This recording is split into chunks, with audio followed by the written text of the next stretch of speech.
Here, ons oë is op U gerig in diepste afhanklikheid. In erkenning, U is die bron van ons lewe. Uit U, deur U en tot U is alle dinge. Aan U behoort die krag, die heerlikheid tot in ewigheid.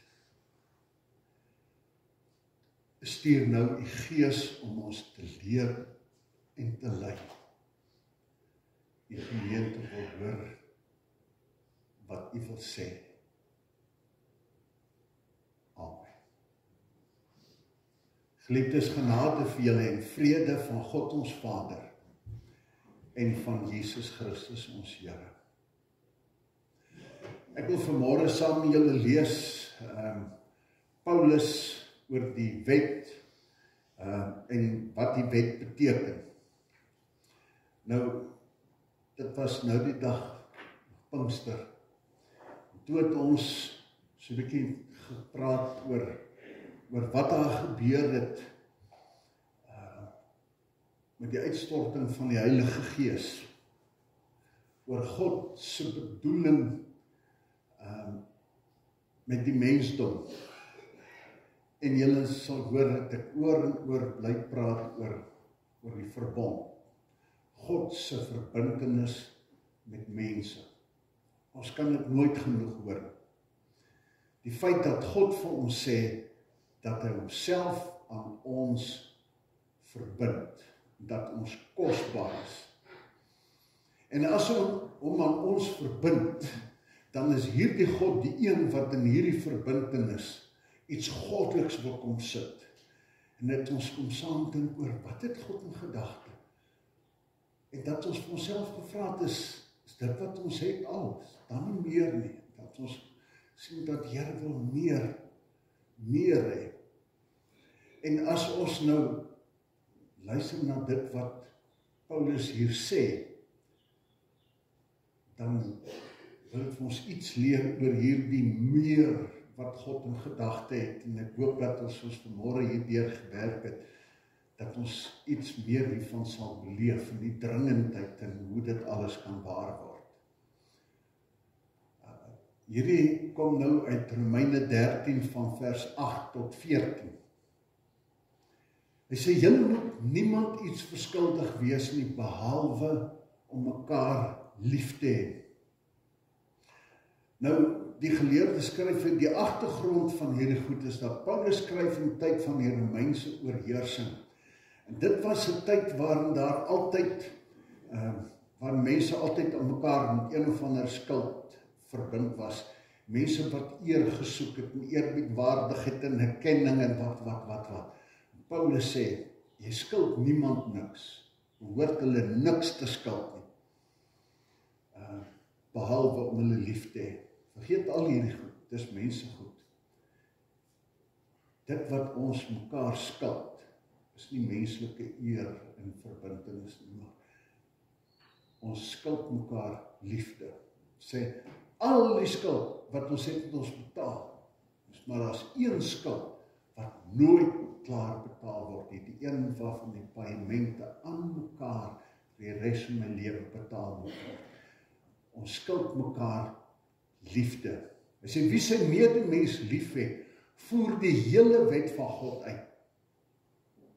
Al die gebooie, jy mag nie egbreek pleeg nie, mag nie moord pleeg nie, mag nie steel nie, mag nie begeer nie, of watter ander gebod daar ook al is, word in hierdie een gebod saamgevat.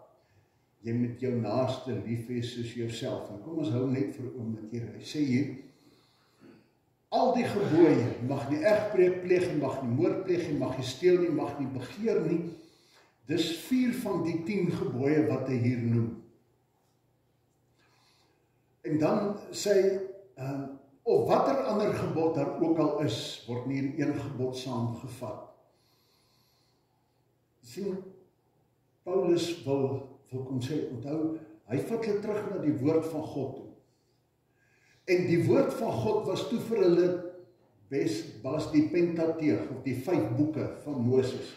Dit was die Bybel, so hy vat die wet van God, vat hy na dit wat bekend was Exodus 20, Deuteronomium 5, Leviticus 19, 16, en Johannes 19. Vat hy alles hy sê, of watter ander gebod daar ook al is. Met ander woorde, al die gebooie waarin daar gepraat word oor verhoudings, waar daar gepraat word oor naaste liefde, wat dit ook al mag wees, alle reëls wat God gegee het, wat ook al, sê word in hierdie een gebod saamgevat. Jy moet jou naaste lief hê soos jouself. Goed, volgende. Hy sê die liefde doen die naaste geen kwaad aan nie. Daarom is liefde die volle uitvoering van die wet. En hierdie belangrike reël. Liefde doen niemand kwaad nie. Liefde maak niemand seer nie, kom niemand te na nie. En dis die kern waaroor dit gaan. Die wese van God se opdrag, die kern van sy lewensreël. Moenie iemand kwaad aandoen. Hy sê, en omdat die liefde reël is wat sê, niemand kwaad nie, sê, is die liefde dus die volle uitvoering van die wet. Volgende, hy sê, en dit alles is nodig, omdat julle weet hoe laat dit is. Die uur is reeds daar, dat julle uit die slaap moet wakker word, want die tyd van ons finale verlossing is nou nader, as toe ons tot die geloof gekom het. So hy kom hier en hy sê, het is dringend dat julle hierdie goed moet hoor. Jy het al so baie gehoor, maar ek kom sê vir julle, dis nodig, dat julle hierdie goed moet weet. Die uur is daar, dat julle uit die slaap moet wakker word. Die nag is byna verby, is amper dag. Laat ons dan ophou met die werke van die duisternis. Laat ons die wapens van die lig opneem. Ons moet welvoeglik lewe soos dit in die daglig hoort. Dan moet geen drinkery en uitspattigheid, geen ontuig en onsedelikheid, geen rusie en jaloesie wees nie. Nee, julle moet lewe soos volgelinge van die Here Jesus Christus en nie voortdurend daarop uitwees om julle sondige begeertes te bevredig nie. Nou daai gedeelte in die geel sê julle moet lewe soos volgelinge van die Here Jesus. In die ou vertaling sê beklee julle met Jesus Christus. Beklee julle met Jesus Christus. So word soos Jesus Christus. Trek Jesus Christus aan.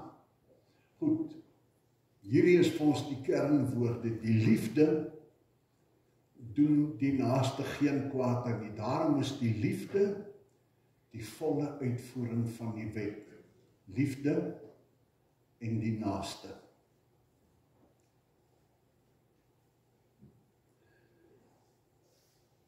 As ons die Romeineboek gaan lees, dan sien ons dat Paulus dit so min of meer in 4 dele opdeel. Die eerste paar hoofstukke is die boodskap van die goeie nuus van Jesus Christus. God se reaksie op die mens se sondigheid, waardeur vryspraak vir almal kan gebeur. Ons hoor weer hier, God, wat die God is wat hom aan mense verbind het. God wat 'n skepping gemaak het na al sy heerlikheid, en dan as hy alles gemaak het, dan maak hy 2 mense en hy sê, hier is dit vir julle, die heerlikheid, die paradys, sy verbintenis aan mense om vir net die mooiste te gee, met 'n reël, 'n gehoorsaamheidsreël. Moenie van daai boom eet nie. En dan oortree hulle dit in die verbintenis het skade. En die verbintenis het hierdie ewige skade van mense wat hulle eie pad volg, wat nie oor het nie, wat gedurig anderster wil. En nou kom Paulus en hy sê, die belangrike van die boodskap van hierdie liefdevolle God, is dat God gee nie op met mense nie. En daarom begin hy hierdie boek om te sê, God se reaksie was 'n genadige reaksie, 'n liefdereaksie. Daarom stuur hy sy seun Jesus Christus na die wêreld, om hierdie sonde en verwydering te kom hanteer, dat jy vryspraak kan kry, sodat jy die erfenis, sy liefdevolle sorg en sy teenwoordigheid weer kan hê. Dat die verbintenis reggemaak kan word. Die tweede gedeelte sê nou hoe hierdie goed gebeur. Hoe ons verlos word deur die geloof in Jesus Christus en hoe die nuwe lewe, hierdie herstelde verhouding deur die Heilige Gees nou geleef kan word. So, genade, God se reaksie, Jesus Christus is die antwoord.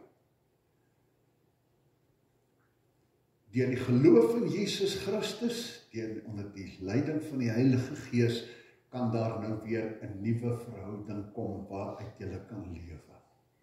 Die derde gedeelte gaan oor die eenheid wat God gebring het tussen Jode en heidene en oor die toekoms van Israel. God wat nou kom sê, dis nou nie meer net 'n sekere klompie mense nie, maar God wat nou die uitnodiging ook maak vir 'n wêreld. Elkeen wat glo, elke volk, nasie en taal, wie is die Israel nou? Dis nie net 'n volk in 'n sekere gebied nie, maar is almal wat Jesus Christus as verlosser aanvaar en deur Jesus Christus een word. Nou sê die grense moet oopmaak en dit moet oop wees vir almal. Ek praat met hulle hieroor want dit lyk asof die Joodse Christene het nou allerlei reëls gehad, julle moet soos ons word. Hulle het 'n apart kerk gehou. En sê nee. Een in Jesus Christus. Hy skryf ook, dink is in Galasiësbrief wat hy sê, daar's nou nie meer Jood of Christen, vryman of slaaf, man of vrou nie, ons is almal een, daar's gelykheid in Christus. En dan, die fokus is nou die vierde gedeelte, die praktiese sake waar ons gedeelte nou vanmôre aan aanhaak. Die vierde gedeelte fokus op die praktiese sake, oor hoe kom die evangelie van Jesus Christus nou, hoe van dit grond in ons lewe? Want dit gaan nou oor God, wat die verhouding wil heel maak. Koning van harte, het ons in Pinkster gesien. Hy sê, ek wil die koning vir julle harte wees. Hy soek hierdie liefdesverhouding. Hoe kom hierdie goed grondvat in ons lewe? En nou praat hy hier oor binne hierdie koninkryk, oor verhoudinge binne die gelowiges onder mekaar, maar ook verhouding in die breër gemeenskap.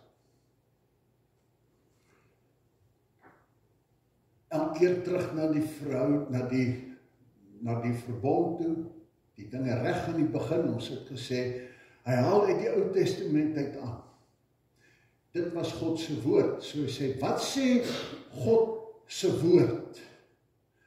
Hy trek alles deur na die nuwe orde wat nou, soos hy, Jesus het nou gekom. God se verbintenis. Hy sorg dat die verhouding herstel kan word, want God wil vir ons die goeie laat gebeur. Hy wil met ons in 'n verhouding staan wat sin maak, tekens, wat vir ons uitloop iets mooier en beter. Alles moet verander, moet herstel word in plek kom. En hierdie Jesus het gekom daarvoor. Nou wil hy vir ons laat verstaan, die kernmotief van die wet is liefde. Die kernmoment is liefde. Jy sien, die negatiewe, hoe die wet dikwels het, die mense wat vrae gehad het oor die wet, kry nou hier baie antwoorde. as 'n mens nou gaan kyk na die inleiding van die wet, dan begin dit, ons het so iets aan geraak in Pinkster, sê, ek is die Here jou God, wat jou uit Egipte uit die slawehuis uitgelei het. En dan gee hy vir hulle hierdie reëlboek. Nou kan 'n mens dit negatief sien, kwaai sien, en dit is hoe die versoeking daar was, en dit lyk vir ons dis hoe die Ou Testamentse ouens die goed gesien het. Vir hulle was dit amper hierdie slegte kwaai ding. So amper wat ons kan sê, ek is die Here jou God, watch out. Ek is die magtige. Julle was daar 430 jaar, omdat julle nie oor het nie. Nou moet julle gehoorsaam wees. Julle weet wat gebeur as julle nie oor het. Of, ons kan dit anders sien. God se liefde wat altyd die agtergrond daaroor is. Dat ons kan hoor dat dit die positiewe aanspraak op julle harte is. Hy sê, ek is die Here jou God, wat jou in liefde daar gaan uithaal het. Wat vir jou iets mooiers in gedagte het. Wat my mag gebruik het om hierdie ouens in vrees en bewering te laat buig, om te sê, gaan asseblief, wat vir julle met rykdomme hier weggestuur het. Wat op 'n wonderbaarlike wyse julle deur die woestyn en deur die see laat red het. Ek is die liefdevolle God, wat aanspraak wil maak op julle harte. Sien die liefde, dat ek julle God wil wees. Ek wil julle harte hê. Die gehoorsaamheid aan hierdie reëls gaan dan nie oor, nou moet julle sorg dat julle reg lewe, sodat julle dit kan verdien, dat julle nie in die moeilikheid kom nie. Nee. Hierdie reël is 'n reël van dankbaarheid. Dankie dat jy ons so lief het. En ons wil uit dankbaarheid en erkenklikheid ons verbintenis aan U. Daarom wil ons U eer, erken as ons God.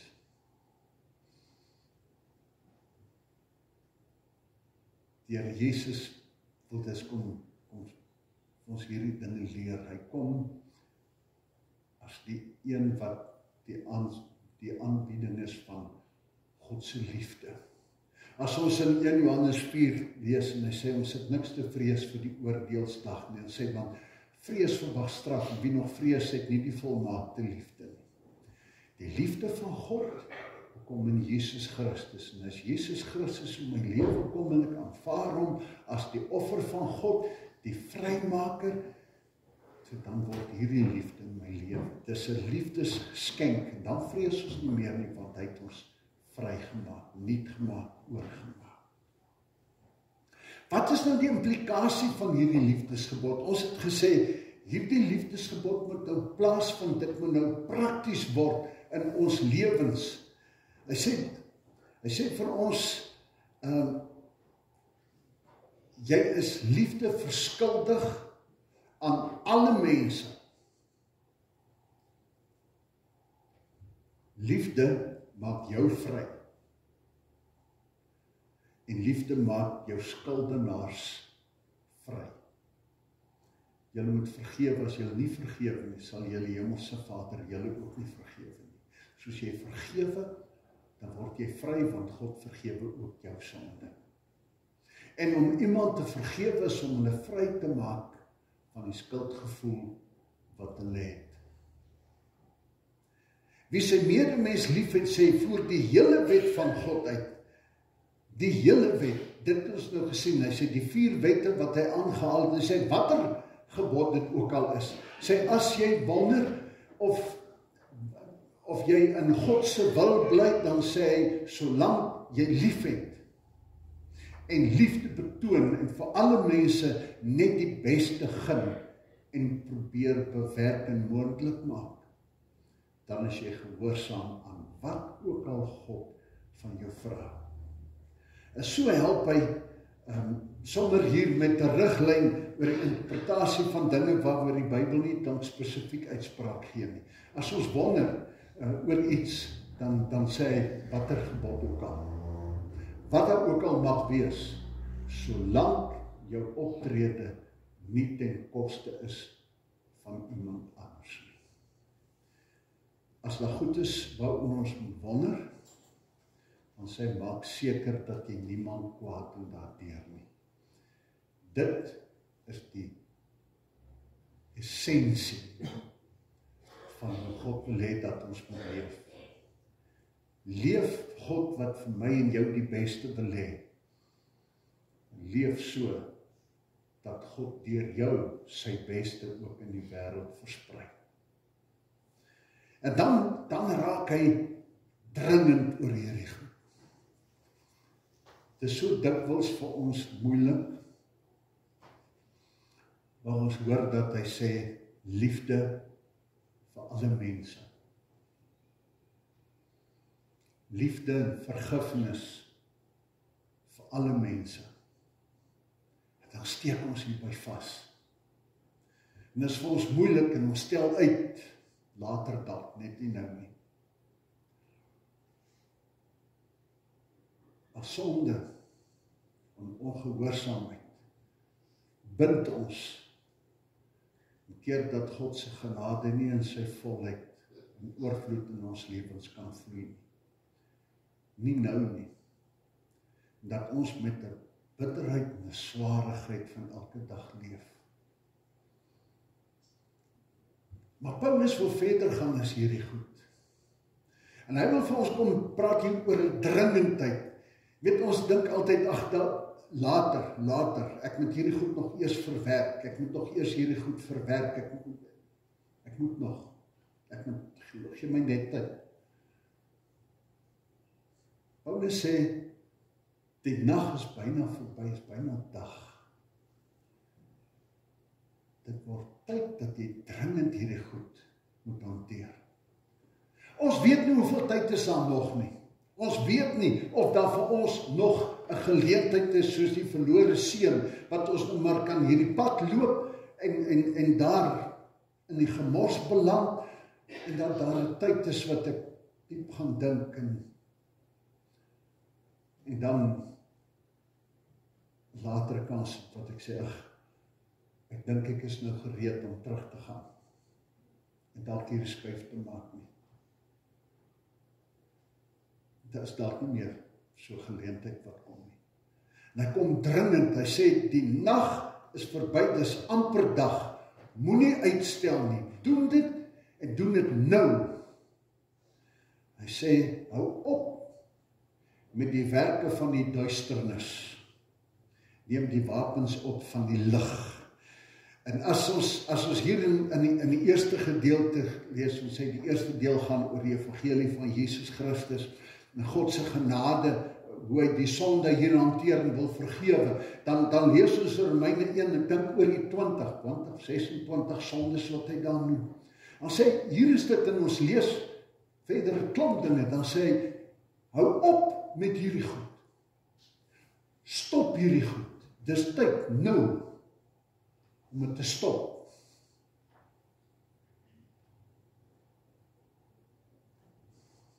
Sê, neem die wapens van die lig op. Die wapens van die lig. Nou praat hy in verskillende gedeelte van, noem hy het geloof, hoop, liefde, klomp ander dinge. Hy praat van die wapenrusting van die geloof. So Paulus sê, dis nou tyd dat julle luister. Dis tyd dat julle luister.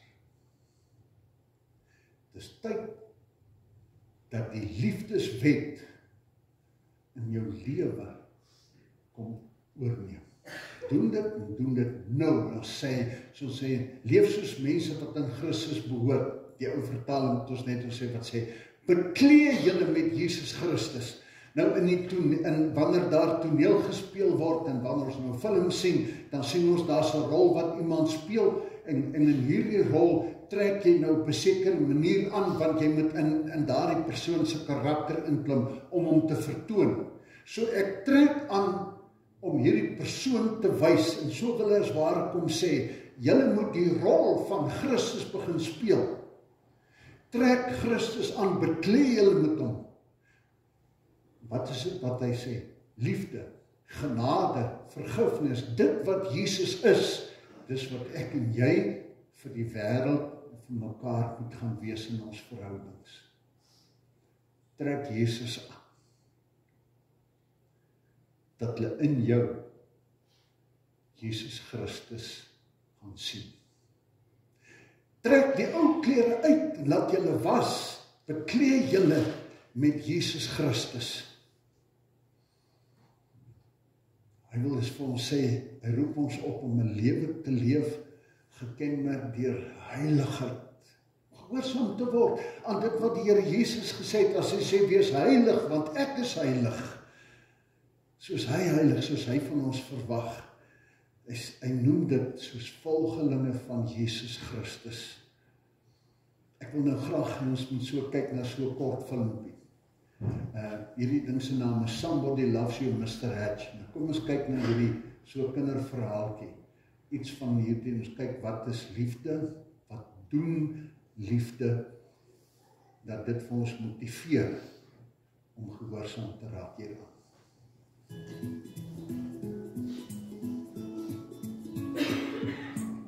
Somebody Loves You, Mr. Hatch. Written by Eileen Spinelli and illustrated by Paul Yellowitz. Mr. Hatch was tall and thin, and he did not smile. Every morning at 6:30 sharp, he would leave his brick house and walk 8 blocks to the shoelace factory where he worked. At lunchtime, he would sit alone in a corner, eat his cheese and mustard sandwich, and drink a cup of coffee. Sometimes he brought a prune for dessert. After work, he would make 2 stops. At the newsstand to get the paper, and at the grocery store to buy a fresh turkey wing for his supper. After supper, he read the paper, took a shower, and went to bed early. He keeps to himself. That is what everyone said about Mr. Hatch. One Saturday, when Mr. Hatch stepped onto the porch with his dustpan and broom, he got a surprise. A package wrapped in brown paper. He had never spoken to the postman before. "Thank you, Mr. Goober," he said. Mr. Goober smiled. "You're welcome. I always enjoy delivering packages." Mr. Hatch tore the brown paper off. Inside was a white box, which he opened to find another box. This one was heart-shaped, all satiny red with a pink bow on top. It was filled with candy. Something fluttered to the porch floor. It was a little white card. He picked it up. It said, "Somebody loves you." Only then did he remember that this was Valentine's Day.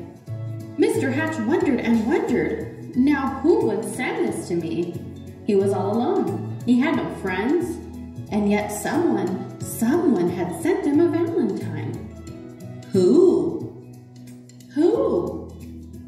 He put the box on the coffee table and tried to do some dusting.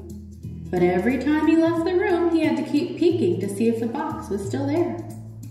He dusted, and the dust cloth seemed to whisper, "Somebody loves you! Somebody loves you!" At last he flung the dust cloth away and exclaimed, "Why, I've got a secret admirer!" And then he did something he had never done before. He laughed. He laughed and danced and clapped his hands, and then he took a piece of candy from the box and ate it. Mr. Hatch changed his shirt and found some old aftershave in the bottom drawer. He splashed it on his face. He picked out a yellow tie with blue polka dots and put it on. And then he went out for a walk. Maybe, he thought, I will meet the person who sent me the candy. Of course, no one had ever seen Mr. Hatch wearing a tie or smelling of aftershave or smiling, so he got a lot of attention. Mrs. Weed tripped over her dog, Mr. Dunwoody nearly fell off his ladder, and little Tina Finn spilled all the toys out of her wagon. Mr. Hatch waved hello to them all. On Monday, it was back to work. At lunchtime, Mr. Hatch sat in the middle of the cafeteria. He spoke to everyone and passed out chocolates from his heart box. On the way home, as usual, he stopped at the newsstand. Mr. Smith handed him the usual newspaper. "I think I'll have a pack of mints," said Mr. Hatch, not as usual. Mr. Smith was shocked. "Was that you speaking, Mr. Hatch?" "Indeed it was," said Mr. Hatch. "I said I would also like a pack of mints. And if you don't mind my saying so, Mr. Smith, you don't look very well today." Mr. Smith recovered from a shocked reply. "You're right. I don't feel very well. I have a cold. I was supposed to go to the doctor's this afternoon, but the stand has been so busy I haven't had the time." Mr. Hatch smiled. "Why, I'd be happy to watch the stand for you while you go." Mr. Smith could hardly believe his ears. "You would?" "Certainly. Just show me what to do." And so Mr. Hatch ran the newsstand for an hour.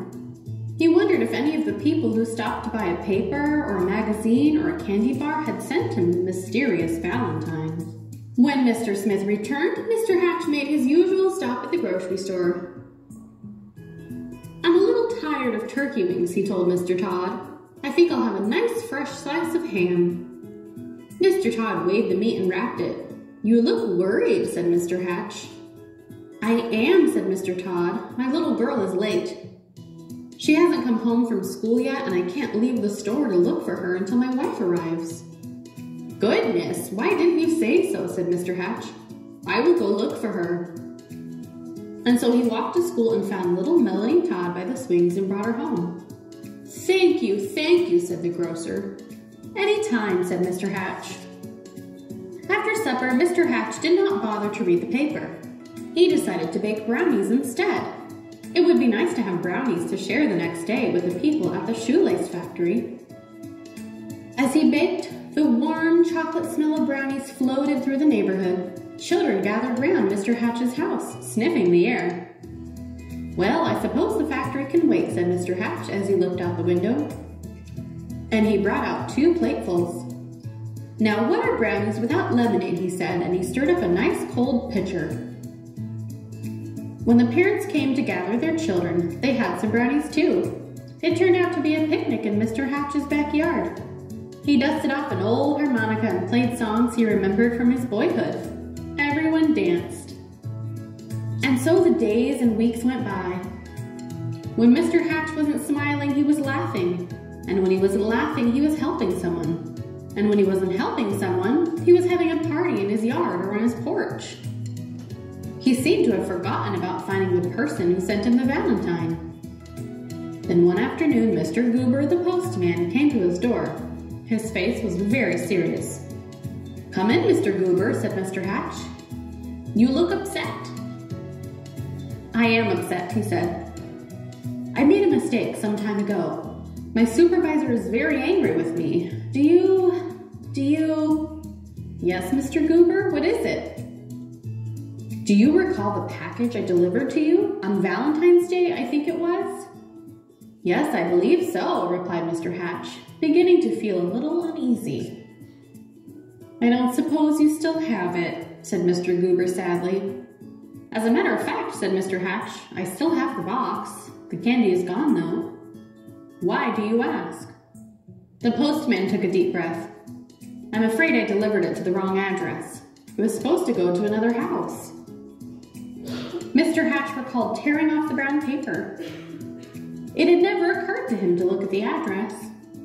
He fetched the heart-shaped box and the pink bow and gave them to the postman. "I do hope your supervisor won't be too angry with you now." The postman was heading down the sidewalk when Mr. Hatch called from the porch. "Mr. Goober, I forgot something." He gave the postman the little white card. Alone in his living room, Mr. Hatch sighed. Nobody loved me after all. Then he read the paper, took a shower, and went to bed early. The next morning at 6:30 sharp, Mr. Hatch left his brick house and walked 8 blocks to the shoelace factory. At lunchtime, he sat in the corner by himself, ate his cheese and mustard sandwich, and drank a cup of coffee.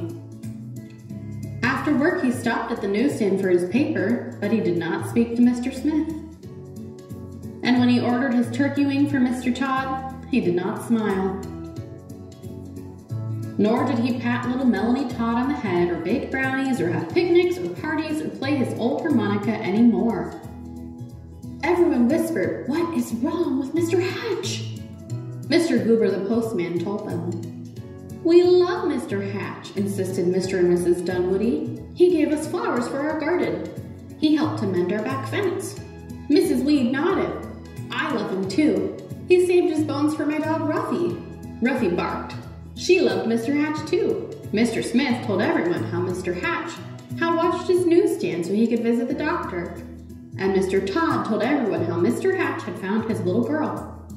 All the children in the neighborhood remembered Mr. Hatch's wonderful brownies and lemonade, and most of all, his laughter. "Poor Mr. Hatch," they said. "What can we do?"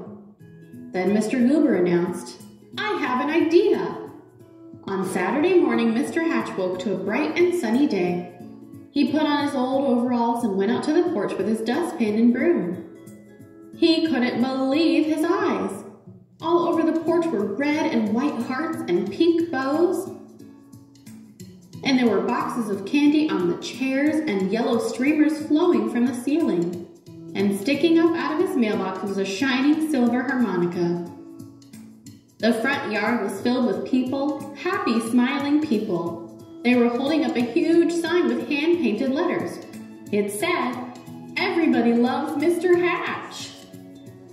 Mr. Hatch dabbed a tear with his handkerchief. "I do believe," he sniffed, "somebody loves me after all." And then he smiled, and then he laughed, and then he hurried down to be with his friends. The end.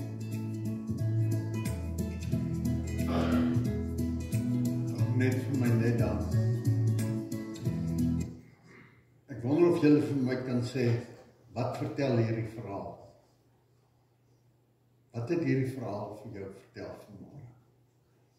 Enige iemand?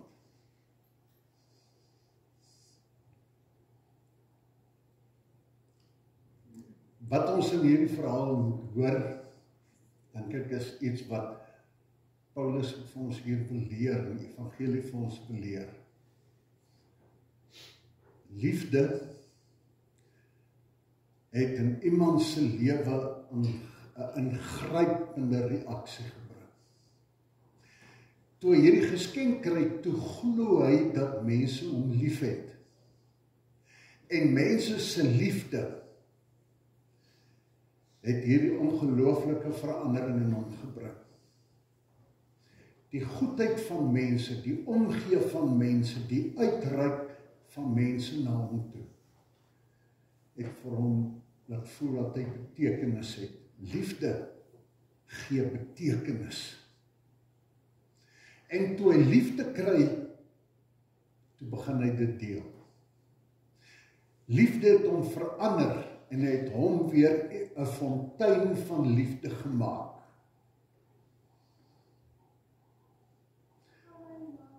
Toe hy die idee kry, hierdie was 'n fout, toe val hy terug, wat vir ons hierdie prentjie sit, as ek dit nie kan glo nie, dan trek ek my terug, ek is niks, ek is niemand, ek het nie betekenis nie.